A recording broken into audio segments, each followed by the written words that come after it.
નમસ્કાર દર્શક મિત્રો, હોટ ટોપિકમાં આપ સૌનું સ્વાગત છે. આપની સાથે હું છું શિવમ. દર્શક મિત્રો, હોટ ટોપિકમાં વાત કરીશું બજેટની. આવતીકાલે ખાસ જે યુનિયન બજેટ રજૂ થવાનું છે. નાણામંત્રી નિર્મલા સીતારામન 8મું બજેટ રજૂ કરશે અને આશા અપેક્ષાઓ શું છે ગઈકાલથી આપણે સતત ચર્ચા કરી રહ્યા છીએ. અલગ અલગ સેક્ટર વાઇઝ આપણે એ પણ ચર્ચા કરી રહ્યા છીએ અને સાથે જ મધ્યમ વર્ગ અને તમામ લોકોને શું આશાઓ છે તેની પણ ગઈકાલે આપણે ચર્ચા કરી અને આજે આપણે વાત કરવાના છીએ અલગ અલગ સેક્ટરની આપણે વાત કરવાના છીએ કે તેમને શું આશા અપેક્ષાઓ છે, કઈ કઈ રજૂઆતો કરી છે. ગયા વર્ષે જે પ્રકારનું બજેટ હતું તેમાં તેમણે રજૂઆતો કરી હતી તે મુજબનું મળ્યું હતું કે કેમ, અને આ વર્ષે ખાસ શું રજૂઆતો છે તેની ખાસ કરીને આપણે આજે ચર્ચા કરવાના છીએ. અને તેની સાથે આપણે વાત કરીએ તો જે ઇન્કમટેક્સમાં સુધારો છે, એક્સાઇઝમાં ઘટાડો, આ સિવાય સરકારી લાભોમાં વધારાની અનેક ભલામણો કે જે સરકારને ગઈ છે, હવે તેમાં કેવી રીતની સરકાર વિચારણા કરે છે અને આવતીકાલે શું આવે છે બજેટમાં તે મહત્ત્વનું રહેશે. જે પ્રકારે આપણે આજે વાત કરવાની છે 3 અલગ અલગ સેક્ટરની, જેમાં ટેક્સટાઇલ ઉદ્યોગની આપણે ચર્ચા કરીશું. તેની સાથે ડાયમંડ જે એસોસિએશન છે તેમના તરફથી એક આપની સાથે મહેમાન જોડાશે અને તેમની શું માંગો છે ખાસ કરીને, કારણ કે સુરતની આપણે વાત કરીએ તો ડાયમંડ બુર્સ બન્યું છે અને ત્યાંથી જે પ્રકારે એક ઇન્ટરનેશનલ ફ્લાઇટ મળે જેથી જે વેપાર ધંધામાં ક્યાંક ને ક્યાંક જે પ્રકારે સરળતા થઈ જાય અને તેની પણ માંગ છે. આ સિવાય અન્ય પણ માંગો છે. આ સિવાય જ્વેલર એસોસિએશનની આપણે વાત કરીએ, જેમ્સ એન્ડ જ્વેલરી, તેમની શું માંગ છે સરકાર પાસે, કઈ કઈ રજૂઆતો ખાસ કરીને તેમણે કરી છે તેની આપણે વાત કરવાની છે. ટેક્સટાઇલમાં જે પેમેન્ટ નિયમ જે 45 દિવસને વધારીને 90થી 120 દિવસ કરવામાં આવે તે પણ એક માંગ છે. આ સિવાય જે આપણે વાત કરીએ રત્ન કલાકાર ડાયમંડ એસોસિએશન, જે તેમણે સ્પેશિયલ આર્થિક પેકેજની પણ જાહેર કરવામાં આવે, જાહેર કરે સરકાર, તેવી પણ માંગ કરી છે. કારણ કે હમણાં જે પ્રકારની મંદી જોવા મળી રહી છે, ખાસ કરીને જે રત્ન કલાકારોને જે ડાયમંડ હીરા ઉદ્યોગ સાથે આપણે જોઈએ તો હમણાં જ ઘણા બધા અહેવાલ પણ તેના પ્રસારિત થયા છે. આ સિવાય આપણે વાત કરીએ જેમ્સ એન્ડ જ્વેલરી, તો તેના પર જે જીએસટી 3%થી ઘટાડીને 1% કરવામાં આવે તેવી પણ રજૂઆતો હતી. આ સિવાય ઘણી બધી રજૂઆત તેમની પણ હતી. તે તમામ બાબત છે. આ સિવાય આત્મનિર્ભર ભારત, તેને પ્રેરણા મળે અને તેને આગળ ધપાવવા માટે ચાઇના અને બાંગ્લાદેશ તેને બેન કરવામાં આવે તે એક મહત્ત્વનો મુદ્દો છે. તે પણ રજૂઆતો ગઈ છે. ઓટો પાર્ટ સહિતની જે વસ્તુઓ છે તેનો 28%નો સ્લેબ એક મોટું ભારણ છે, તેને 18% કરવામાં આવે તેવી માંગ છે. આ સિવાય ઘણી બધી માંગો છે. તે તમામ બાબત પર આપણે ચર્ચા કરીશું. ચર્ચા માટે 3 મહેમાન જોડાઈ ગયા છે મારી સાથે. આશીષભાઈ ઝવેરી છે, joint secretary diamond association Ahmedabad. સ્વાગત છે આશીષભાઈ આપનું. દામજીભાઈ માવાણી આપણી સાથે છે, પૂર્વ સચિવ ડાયમંડ એસોસિએશન, આપનું પણ સ્વાગત છે દામજીભાઈ. અને મારી સાથે છે લલિતભાઈ શર્મા, અધ્યક્ષ છે ટેક્સટાઇલ યુવા બ્રિગેડ. સ્વાગત છે ત્રણેયનું નિર્માણ ન્યૂઝમાં.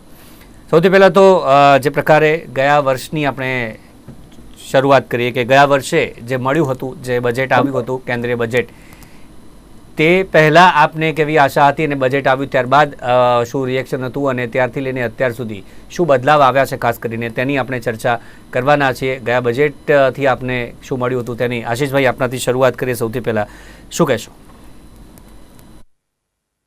સૌપ્રથમ તો વાત કરવામાં આવે તો નિર્મલા સીતારામનનું આ 8મું બજેટ અને નરેન્દ્ર મોદી સરકારનું આ 11મું બજેટ. 11મું બજેટ ની અંદર વાત કરીએ તો જે ગત બજેટની વાત છે, જે ગયા વર્ષે, તો અમે જે આશા રાખેલી હતી કે ગોલ્ડની જે ઇમ્પોર્ટ ડ્યુટી છે 12.5%થી ઘટાડીને 7-8% કરશે તેવી અમને આશા હતી. તેના કરતાં પણ વધારે સારું એટલે કે 6% ઇમ્પોર્ટ ડ્યુટી કરવામાં આવી હતી. તે ખૂબ સરાહનીય છે, તેને અમે આવકારીએ છીએ અને તેનું અમે સ્વાગત કરીએ છીએ. પરંતુ આ વખતે માર્કેટની અંદર એક પ્રકારની એવી હવા ચાલી રહી છે કે કદાચ આ વખતે ઇમ્પોર્ટ ડ્યુટીમાં વધારો કરશે. કદાચ તમે આપ જોઈ રહ્યા હોય તો 2024 એટલે ડિસેમ્બર મહિનાથી શરૂ કરી અને જાન્યુઆરી મહિનાને અત્યારે જે ચાલી રહ્યો છે મંથ, એની અંદર આપણે વાત કરીએ તો ગોલ્ડના અસહ્ય ભાવ વધારો છે, જે સામાન્ય અને મધ્યમ વર્ગને પોસાય તેવો રહ્યો નથી. જો ઇમ્પોર્ટ ડ્યુટીમાં ધારો કે વધારો કરવામાં આવશે તો આવનારા દિવસોની અંદર ગોલ્ડ જે છે એ ખૂબ મોંઘું થઈ જશે. લોકો જે સામાન્ય માણસો જે છે એ પોતાની પરચેસિંગ નહીં કરી શકે. એના માટે અમે નમ્ર વિનંતી કરીએ છીએ કે જે ગોલ્ડ ઇમ્પોર્ટ ડ્યુટી આપણે 6% જે રાખેલી છે તેને યથાવત રાખવી.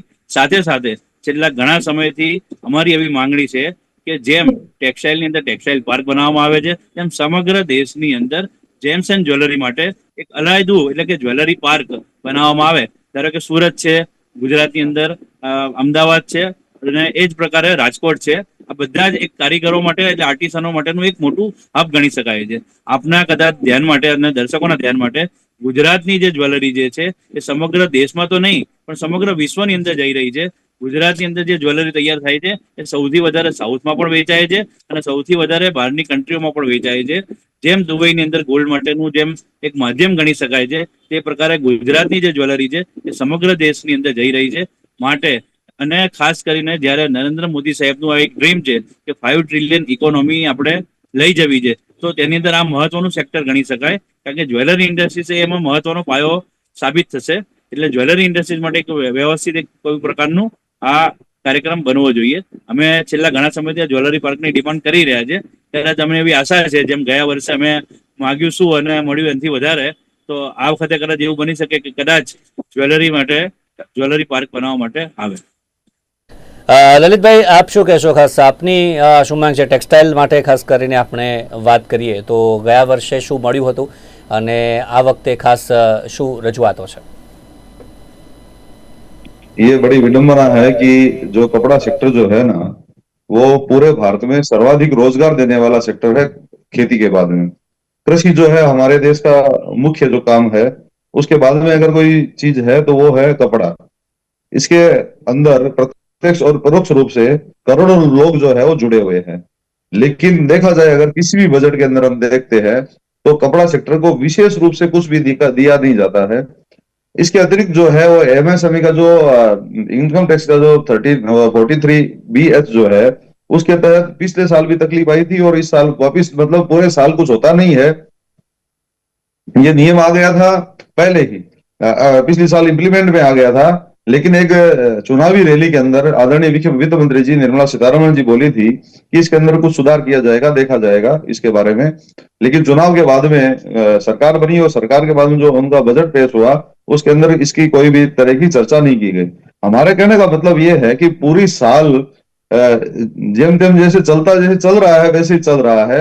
लेकिन जैसे साल का जब लास्ट आता है तब का, उस समय जब ये जनवरी फरवरी और मार्च का महीना है, उस समय जाकर के और पैनिक हो जाता है पूरा. ऐसे लगता है जैसे कि पता नहीं क्या हो गया है, आगे पेमेंट नहीं करेंगे तो इनकम टैक्स में हमारा तकलीफ आ जाएगी. और वो पूरी साल आदमी पेमेंट लेट कर रहा है, उसमें कुछ नहीं है. तो ये जो 3 महीने है सीजन का टाइम होता है, और सीजन के टाइम में एमएसएमई के उस प्रावधान के कारण जो सीजन जो है वो प्रभावित हो जाती है, व्यापार जो है वो ठप हो जाता है. तो इस बार भी हमारी यही मांग है, या तो इसको पूरे साल इक्वल कर दिया जाए, सभी पे समान रूप से लागू कर दिया जाए, या बाद में इसको 90 दिन या 120 दिन जो भी किया जाए. क्योंकि अगर ये आप नहीं करोगे अगर, तो उसमें ये जो विसंगतियां हैं उसके कारण थोड़ी सी तकलीफ जो है जो आ रही है वो और ज्यादा आ जाएगी. दूसरा, हम ये चाहते हैं कि क्योंकि सबसे बड़ा सेक्टर है, तो टेक्सटाइल पार्क बना रहे हैं नवसारी के अंदर वांसी बोरसी में, अच्छी बात है. लेकिन हम चाहते हैं गारमेंट हब बनाने के लिए यहाँ सूरत के अंदर, और जो टेक्सटाइल पॉलिसी आई उसके अंदर भी सूरत के अंदर के जो व्यापारी है उनको फायदा हो, इस तरह से कुछ किया जाए, एक विशेष पैकेज जाहिर किया जाए. दूसरा, हम विश्व के साथ में पूरे संसार में फैशन जो है वो दिनों दिन बदलती है, अलग अलग तरीके से मतलब फैशन टेक्नोलॉजी वो बदलती है. लेकिन हमारा क्या है, व्यापार वो ढर्रे पे चल रहा है. हम जैसा चल रहा था वो बेसिक कोई बदला ही नहीं है. मतलब हम जो बदलाव कर देते हैं वही बदलता है, लोग बदलाव करते हैं, हम उसको एक्सेप्ट करते हैं या फिर हम नकल करते हैं. इससे ज्यादा हम कर नहीं सकते. तो हम गवर्नमेंट से बार बार डिमांड करते हैं कि एक रिसर्च एंड डेवलपमेंट विंग जो है सूरत के अंदर खोली जाए, जिसके अंदर कपड़े से संबंधित रिसर्च किया जाए, नई नई जो फैशन जो आ रही है उसके हिसाब से इसको परिष्कृत किया जाए, और एनआईएफटी जैसा एक संस्थान को यहाँ पे, national institute of fashion technology जैसा यहाँ पे हो, जिससे कि हमारे जो नई पीढ़ी जो है वो कुछ अच्छा सीख करके और अच्छा डेवलप कर सके. टेक्सटाइल यूनिवर्सिटी यहाँ पे खोली जाए. इसके अलावा हम जीएसटी भरते हैं, जीएसटी के अंदर हम बिल जब निकालते हैं, किसी का भी जीएसटी रिटर्न भरते हैं, तो जो बिल जाता है उसके तहत हमको जीएसटी रिटर्न करना पड़ता है, और सामने वाला व्यक्ति जिसके नाम से बिल है वो अपना क्रेडिट ले लेता है. लेकिन कई बार ऐसा होता है कि पेमेंट आता नहीं है और हमारा पैसा, मतलब हमारा माल भी चला जाता है और पैसा भी चला जाता है. और कई लोग ऐसे सदमे व्यापारी है जो वापिस पैसा भुगतान नहीं करते. एक पैरेलल इकोनॉमी इसकी चल रही है. उन व्यापारियों पर लगाम होने के बहुत ज्यादा जरूरत है. उन पे ऐसी लगाम कसनी चाहिए कि उनको रेट डोटेट या कुछ भी ऐसा प्रावधान होना चाहिए जीएसटी के अंतर्गत, या उनका जीएसटी नंबर कुछ समय बाद में कैंसिल कर देना चाहिए. उनको बाध्य करना चाहिए पेमेंट देने के लिए. पेमेंट का रोटेशन अगर नहीं घूमेगा तो जीएसटी, मतलब हमको उस पेमेंट की सुरक्षा किसी भी प्रकार से सरकार से मिल जाए, ऐसी हमारी डिमांड जो है वो सरकार से है. જી રામજીભાઈ, ખાસ ડાયમંડ એસોસિએશનની આપણે વાત કરીએ. આર્થિક પેકેજની જાહેરાત કરવામાં આવી છે, કેવું કરવામાં આવે તે રજૂઆત કરવામાં આવી છે. હમણાં જ થોડા સમય પહેલાંની જ આપણે વાત કરીએ તો ત્યાં જે મંદીનો માહોલ જેવો હતો, જે હીરા ઉદ્યોગ સાથે સંકળાયેલા લોકોની વ્યથા પણ ક્યાંક ને ક્યાંક જોવા મળી છે તમામ અહેવાલોમાં. શું પરિસ્થિતિ છે અત્યારે, ખાસ કરીને હીરા ઉદ્યોગની જે કામ કરે છે તે તમામ કારીગરોની શું પરિસ્થિતિ છે અને તેના આધારે આ વખતના બજેટમાં શું રજૂઆતો ખાસ કરવામાં આવી છે?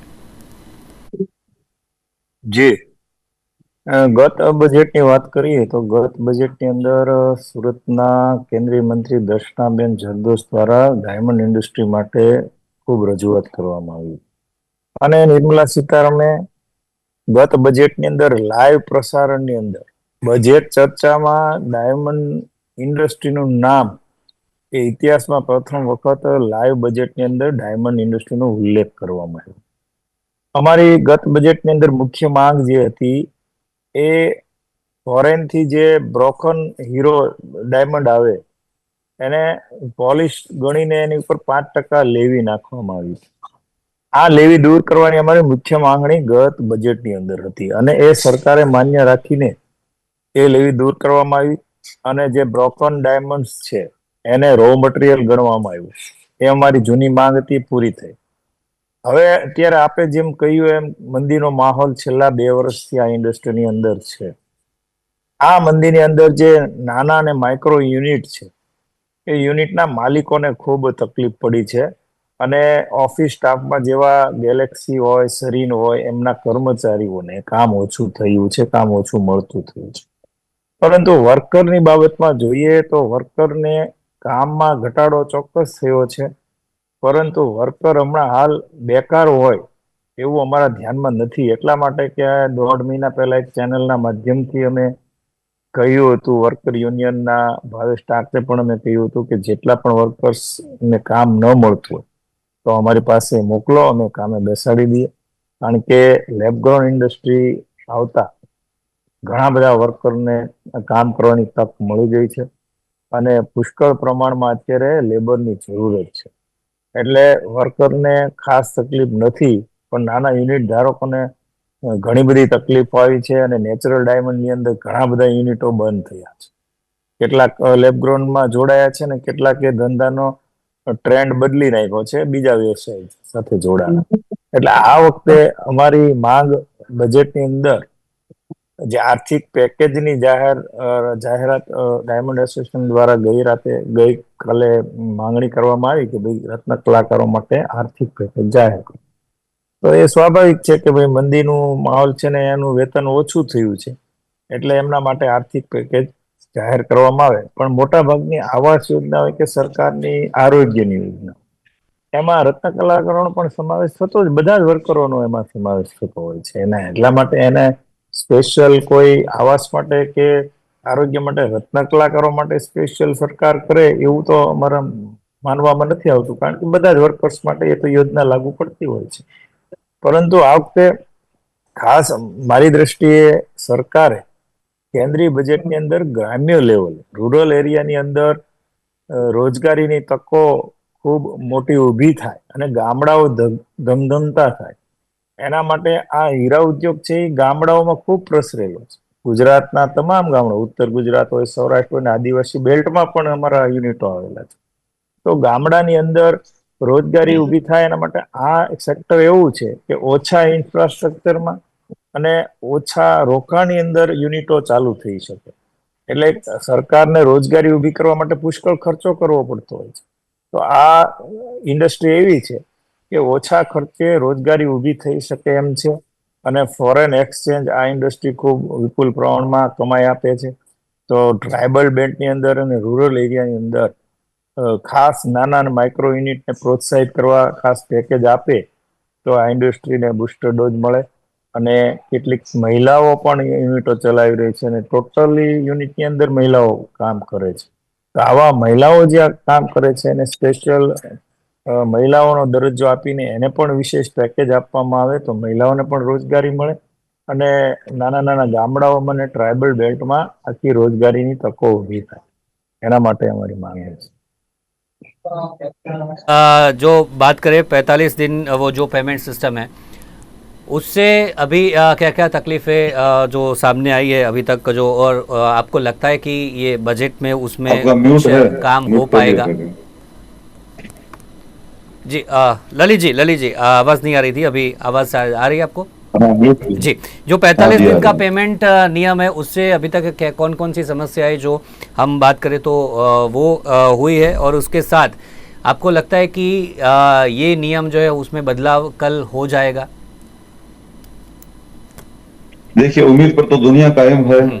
हजारों ख्वाहिश ऐसी कि हर ख्वाहिश पे दम निकले। हम्म। बहुत निकले मेरे अरमा, लेकिन फिर भी वो कम निकले। हर ख्वाहिश जो है आदमी की पूरी होती है नहीं होती है परमात्मा के हाथ में है। लेकिन 45 जिसका जो नियम है वो अच्छे के लिए बनाया गया है। लेकिन इसका जो सदुपयोग होना चाहिए उसकी जगह दुरुपयोग हो रहा है एक प्रकार से। जो छोटे व्यापारी है उनको देख करके बनाया गया है। एमएसएमई जो है, मीडियम स्मॉल जो सेक्टर जो है, उनके लिए बनाया गया है। लेकिन जो बड़े व्यापारी है उस चीज का दुरुपयोग कर रहे हैं।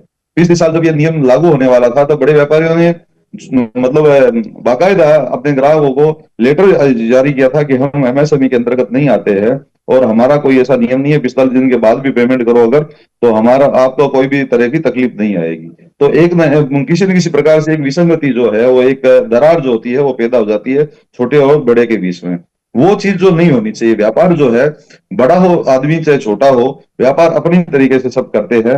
लेकिन सरकारी नियम के कारण अगर किसी को तकलीफ हो अगर, तो सरकार श्री को ये सोचना चाहिए कि हमारे कारण किसी को तकलीफ नहीं, हम करते हैं सहूलियत के लिए और हो जाता है उल्टा अगर, तो उस चीज को वापिस से परिष्कृत रूप से लागू करनी चाहिए। इसके लिए हमारी ये डिमांड है, क्योंकि नियम के कारण जो ये जनवरी फरवरी और मार्च का महीना है उसके अंदर तकलीफ आ रही है। अब समझ लो अप्रैल के अंदर जो परचेज करेगा, क्योंकि उसको इनकम टैक्स रिटर्न तो जुलाई के अंदर भरना है, मार्च तक का भरना है, तो वो सोचता है कि 45 दिन वाला नियम जो है मार्च तक अगर दे देगा पेमेंट। नियम ये होना चाहिए कि चाहे 1 अप्रैल को व्यक्ति वस्तु खरीदे या फिर चाहे 15 फरवरी को, वही होना चाहिए कि 31 मार्च से पहले पहले अगर उसने 45 दिन के सर्किल के अंदर पेमेंट नहीं किया अगर है, तो उसको आयकर अधिनियम के तहत आय के अंदर जोड़ देना चाहिए, या जो भी उसको दंडित किया जाए वो करे। लेकिन होता क्या है कि 31 मार्च तक देखा जाता है कि आपने 45 दिन के साइकिल के अंदर पेमेंट किया कि नहीं किया है। उसमें भी ये मीडियम स्मॉल जो इंटरप्राइजेज है उनके लिए है। तो वो मीडियम स्मॉल इंटरप्राइजेस और जो लार्ज स्केल वाले हैं उनके बीच में एक दूरी आ गई है। उसको दूर करने के लिए सरकार को इसमें या तो 90 दिन का प्रावधान करते हुए या बाद में सबको समान रूप से कर देवे कि कोई भी तरह का पेमेंट जो है वो 45 दिन के अंदर करना पड़ेगा। इससे क्या होगा, फायदा होगा, बहुत ज्यादा फायदा होगा। पेमेंट की रोटेशन घूमेगी, अर्थव्यवस्था बढ़ेगी।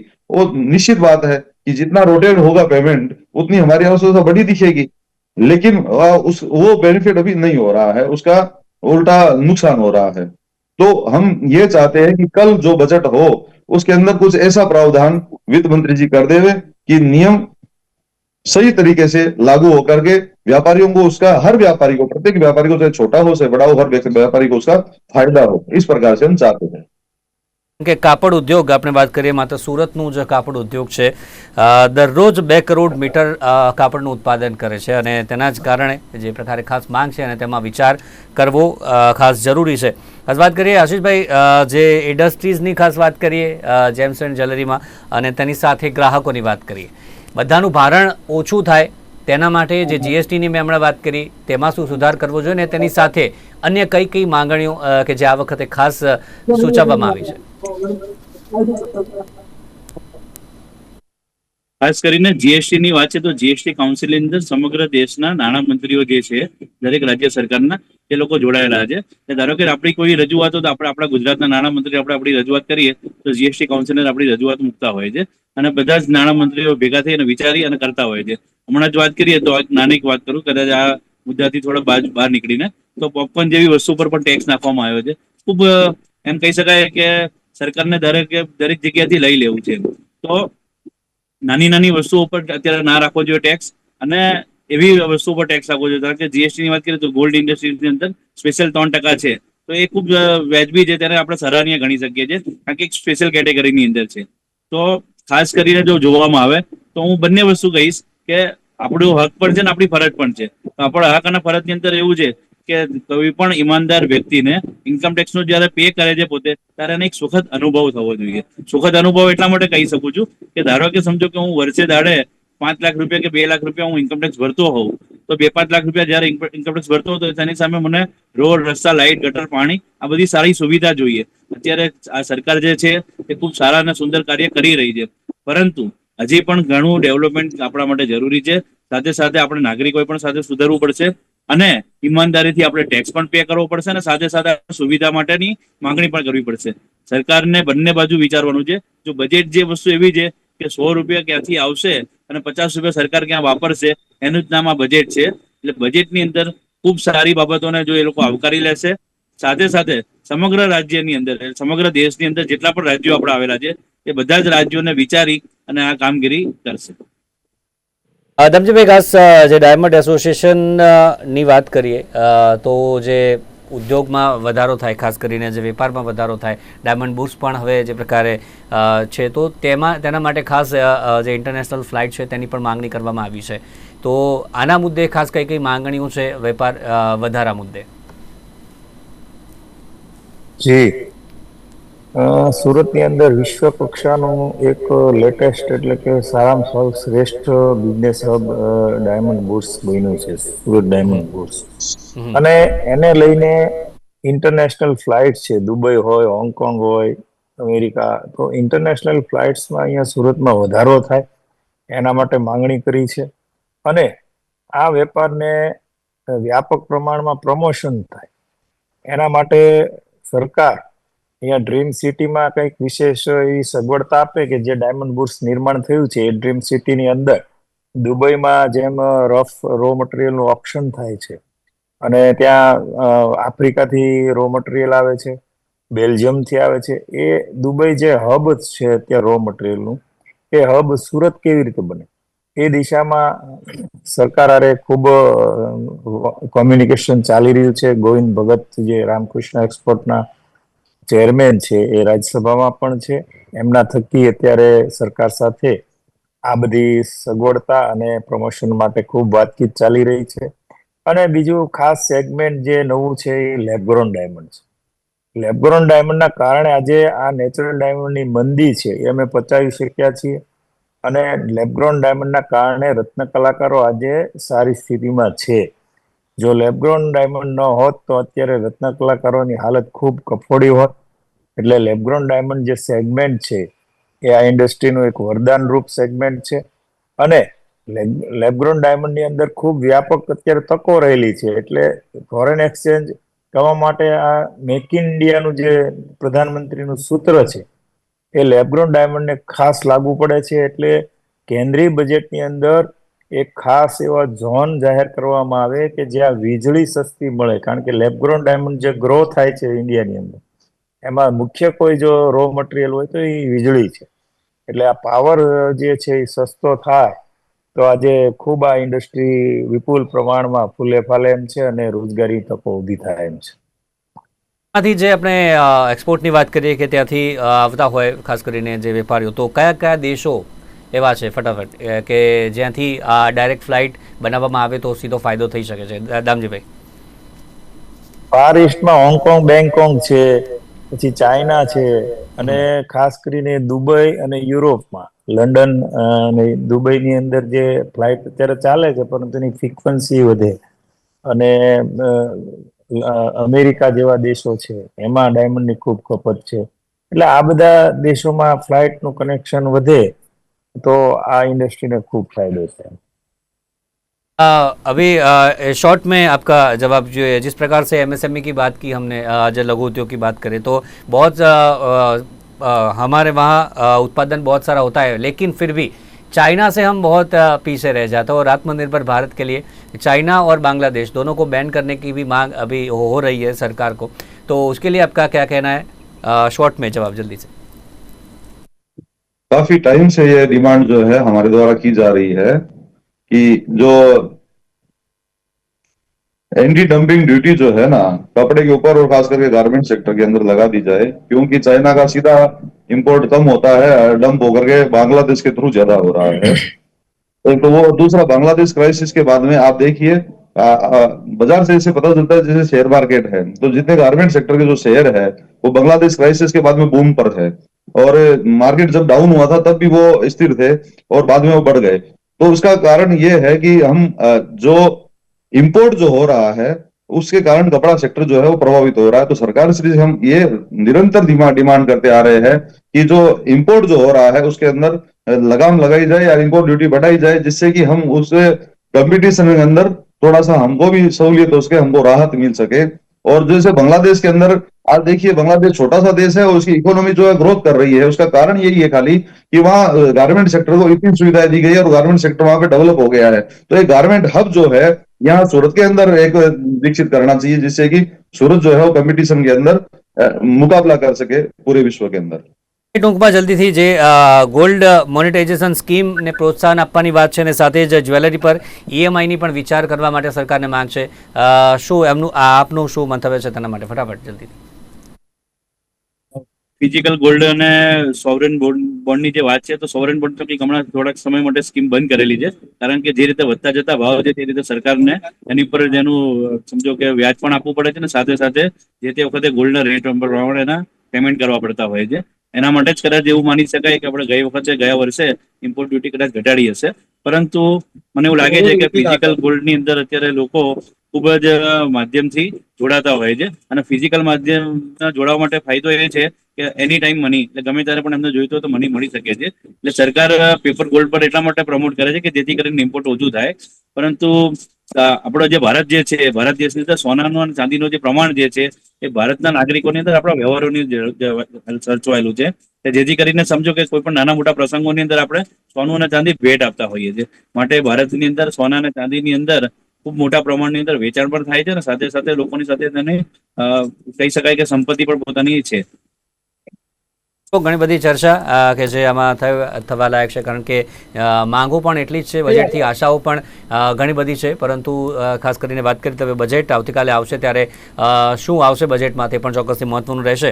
તો અત્યારે ચર્ચામાં મારી સાથે જોડાયા આશીષભાઈ, દામજીભાઈ અને સાથે લલિતભાઈ, ત્રણેયનો ખૂબ ખૂબ આભાર અમારી સાથે આ ચર્ચામાં જોડાયા તે બદલ. Thank you very much. તો દર્શક મિત્રો, હાલ હોટ ટોપિકમાં બસ આટલું જ. ફરી મળીશું નવા મુદ્દા સાથે. રજા આપશો. નમસ્કાર.